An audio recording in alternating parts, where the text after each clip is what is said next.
दोस्तों, horror tales इन हिंदी में स्वागत है आपका। आपको इस चैनल पर सुनने को मिलती हैं सच्ची और डरावनी भूतिया कहानियाँ।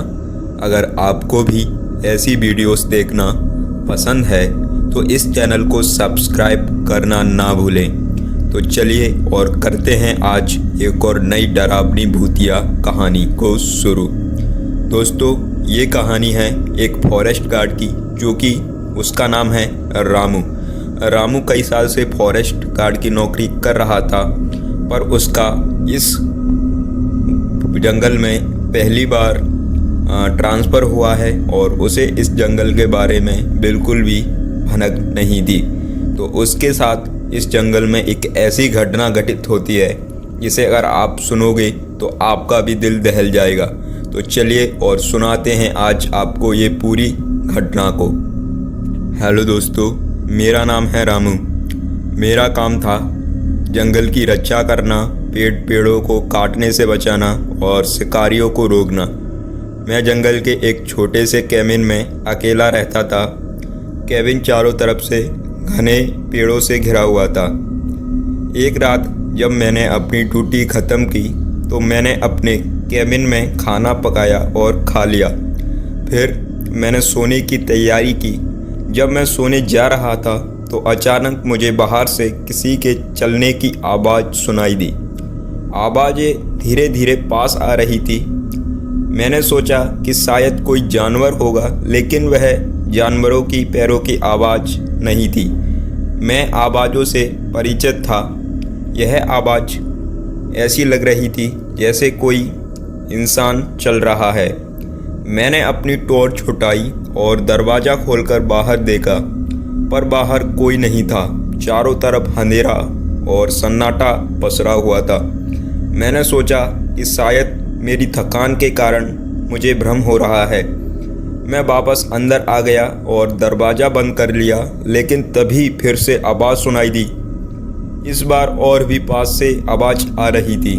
मैंने एक बार फिर बाहर जाकर देखा, पर फिर भी मुझे कुछ नहीं दिखा।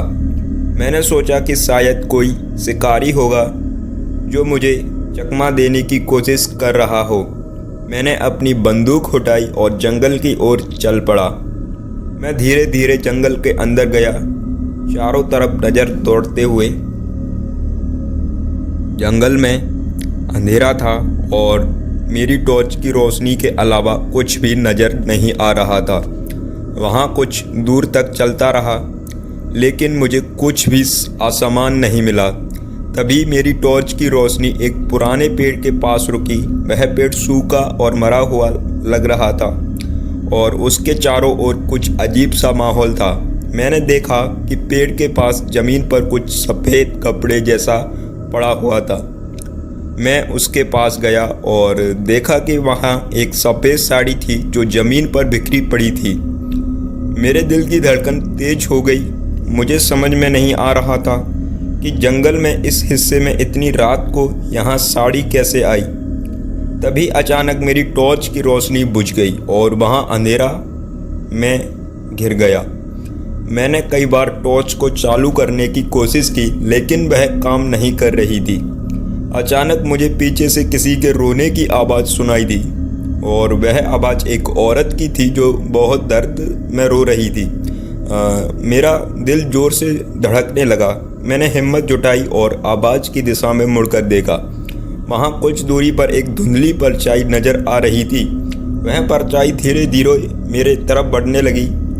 मैंने डर के मारे अपनी बंदूक संभाली और परछाई की ओर निशाना साधा, लेकिन मेरे हाथ काँप रहे थे और वह निशाना नहीं साध पा रहा था। तभी परछाई और करीब आई और रामू को उस परछाई का चेहरा साफ दिखने लगा। वह एक औरत का चेहरा था जो मुझे बहुत ही डरावना और विकृत था। उसकी आंखें खून की तरह लाल थी और वह लगातार रो रही थी। मैंने डर के मारे ज़ोर से चिल्लाया और भागने की कोशिश की, लेकिन उसके जैसे ज़मीन में धंस गए हों। मेरे पैर निकल ही नहीं रहे थे। मैं वहाँ से हिल पा नहीं रहा था। औरत की परछाई अब मेरे बिल्कुल पास आ चुकी थी। मैंने हाथ को बढ़ाया और ऐसा लगा जैसे उसकी आत्मा शरीर से बाहर खींची जा रही हो। मुझे लगा कि मेरी ज़िंदगी का अंत आ गया, लेकिन तभी वह औरत अचानक गायब हो गई और मैंने ज़मीन पर गिर पड़ा। मैं हाँफते हुए उठा और जल्दी से वापस अपने कैबिन की ओर भागा। रास्ते भर मेरे मन में वही डरावना चेहरा घूमता रहा। कैबिन में पहुंचकर मैंने दरवाज़ा बंद किया और खुद को अंदर से बंद कर लिया। मेरा पूरा शरीर पसीने से तर हो चुका था। मैं डर के मारे काँप रहा था और कुछ भी सोचने समझने की हालात में नहीं था। कुछ देर बाद मैंने खुद को थोड़ी हिम्मत दी और अपनी बंदूक को फिर से जांचा। मैंने सोचा कि जो भी हो वह इस कैबिन से बाहर नहीं निकलूँगा। मैंने अपने लाइट जलाई और कमरे में एक कोने में बैठ गया। रात भर मैं जागता रहा, लेकिन मुझे फिर कोई आवाज़ सुनाई नहीं दी। सुबह होते ही मैंने जल्दी से अपना सामान पैक किया और वहाँ से जाने की तैयारी की। मैंने सोचा कि वह जंगल में और नहीं रह सकता। मैं यहाँ से निकलकर किसी सुरक्षित जगह पर जाऊँगा। जब मैं कैबिन से निकला तो मैंने देखा कि रात भर की बारिश से चारों तरफ कीचड़ हो गया है। मैं जल्दी जल्दी चलने लगा, लेकिन मेरे कदम भारी हो रहे थे। तभी मैंने पीछे से फिर से वहीं रोने की आवाज़ सुनाई दी और ये आवाज़ मुझे दिन में आ रही थी, क्योंकि उस जंगल में मैं अकेला था और कोई नहीं था। तो उस आत्मा को क्या डर, क्योंकि मैं अकेला था और पूरा जंगल सुनसान था। मैंने डर के मारे पीछे मुड़कर देखा पर वहाँ कोई नहीं था। मैंने सोचा कि शायद वह सिर्फ मेरा वहम था, लेकिन जब मैंने फिर से आगे देखा तो मैं हैरान रह गया। मैंने सामने वही औरत खड़ी थी जिसका चेहरा रात में मैंने देखा था।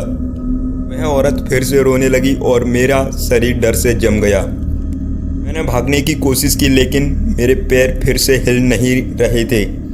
औरत धीरे धीरे मेरे पास आई और उसके कान में फुसफुसाई, तुम मुझसे बच नहीं सकते। अब मेरा दिल जोर से धड़कने लगा। मैं समझ नहीं पा रहा था कि क्या करे। तभी अचानक वह औरत गायब हो गई और मुझको अपने पैर पर हिलते महसूस हुए। पर मैं तुरंत वहाँ से भागा और जंगल के बाहर आ गया। उस दिन के बाद मैंने फिर कभी जंगल में कदम नहीं रखा।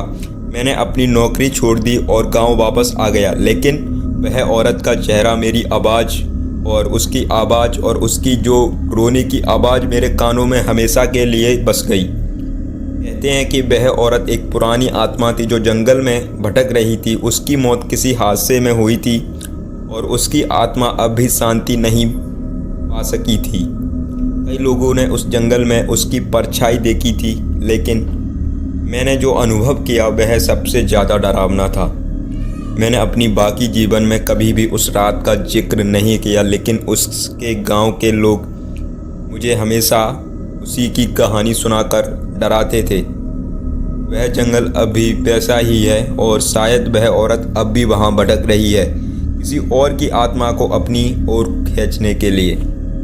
तो दोस्तों, कैसी लगी आपको कहानी? आई होप आपको अच्छी लगी होगी। अगर आपके साथ भी कोई पैरानॉर्मलिटी एक्टिविटी हुई है या आपके साथ कोई डरावनी घटना घटित हुई है, सो आप मेरे इंस्टाग्राम पर अपनी कहानी को शेयर कर सकते हो एंड मैं आपकी कहानी को लोगों को सुनाऊंगा, जिससे आपको भी अच्छा लगेगा और मुझे भी अपना कॉन्टैक्ट मिल जाएगा। सो आई होप आप समझ चुके होंगे। तो मिलते हैं नेक्स्ट वीडियो में। जय हिंद एंड जय भारत।